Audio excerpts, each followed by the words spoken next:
اعوذ باللہ من الشیطان الرجیم بسم اللہ الرحمن الرحیم۔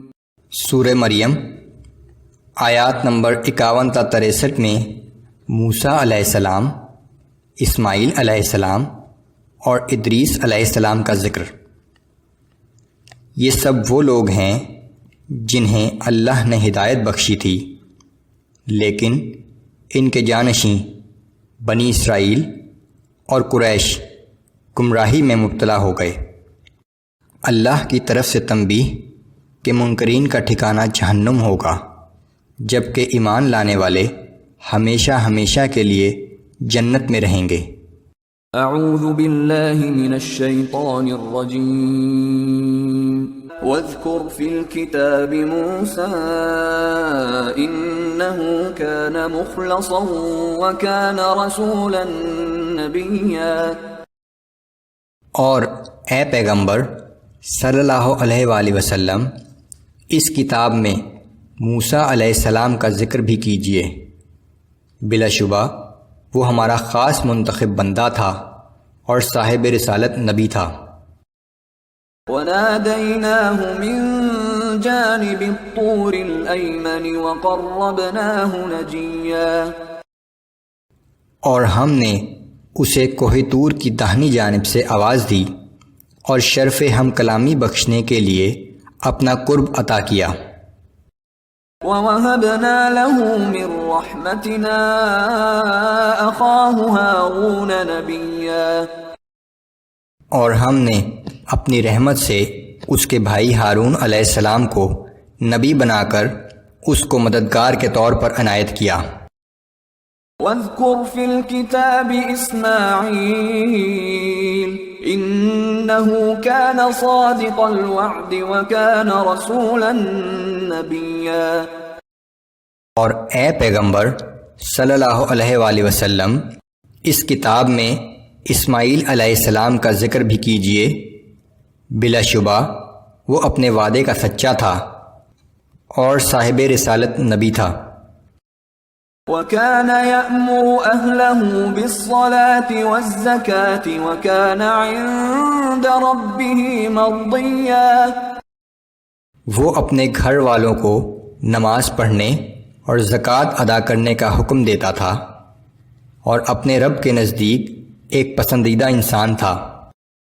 وَاذْكُرْ فِي الْكِتَابِ إِدْرِيسَ إِنَّهُ كَانَ صِدِّيقًا نَبِيًّا۔ اور اس کتاب میں ادریس علیہ السلام کا بھی ذکر کیجیے، وہ ایک راست باز انسان اور ایک نبی تھا۔ وَرَفَعْنَاهُ مَكَانًا عَلِيًّا۔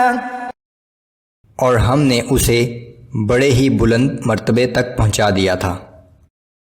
أولئك الذين أنعم الله عليهم من النبيين من ذرية آدم ومن حملنا مع نوح ومن ذرية إبراهيم وإسرائيل وممن هدينا واجتبينا۔ یہ وہ پیغمبر ہیں جن پر اللہ نے انعام فرمایا تھا، وہ آدم کی نسل سے اور ان لوگوں کی نسل سے تھے جن کو ہم نے نوح کے ساتھ کشتی میں سوار کیا تھا، اور ابراہیم اور اسرائیل کی نسل سے تھے، اور یہ سب انبیاء ان لوگوں میں سے تھے جن کو ہم نے ہدایت بخشی اور برگزیدہ کیا تھا۔ اذا تتلى عليهم آیات الرحمن خروا سجدا وبكيا۔ یہ آیت سجدہ ہے، یہاں سجدہ کر لیجئے۔ ان کا یہ حال تھا کہ جب انہیں رحمان کی آیات سنائی جاتیں تو روتے ہوئے سجدے میں گر جاتے تھے۔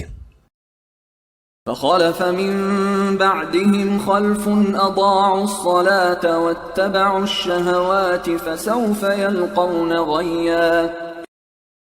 پھر ان کے بعد ایسے ناخلف لوگ جانشین ہوئے جنہوں نے نمازوں کو ضائع کیا اور خواہشات نفسانی کی پیروی کی، پس عنقریب وہ لوگ گمراہی کے انجام سے دوچار ہوں گے۔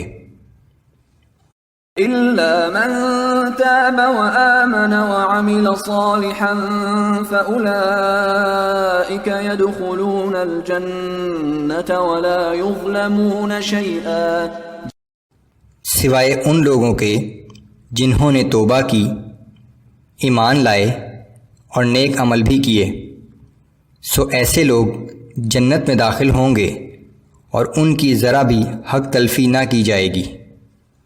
جنات عدن التي وعد الرحمن عباده بالغيب إنه كان وعده مأتيا، یہ جنت ہمیشہ ہمیشہ رہنے والے ایسے باغات ہیں جن کا اللہ نے اپنے ان بندوں سے وعدہ کیا ہے جنہوں نے اس جنت پر بغیر دیکھے یقین کیا ہے۔ بے شک اللہ نے جو وعدہ کیا ہے وہ پورا ہو کر رہے گا۔ لا يسمعون فيها لغوا إلا سلاما ولهم رزقهم فيها بكرة وعشيا، وہ لوگ اس جنت میں امن اور سلامتی کی باتوں کے علاوہ کوئی لغو و بیہودہ بات نہ سنیں گے، اور وہاں انہیں صبح و شام رزق ملتا رہے گا۔ تلك الجنة التي نورث من عبادنا من كان تقيا، یہی وہ جنت ہے جس کا وارث ہم اپنے بندوں میں سے اس کو بنائیں گے جو اس دنیا میں اللہ سے ڈرنے والا ہوگا۔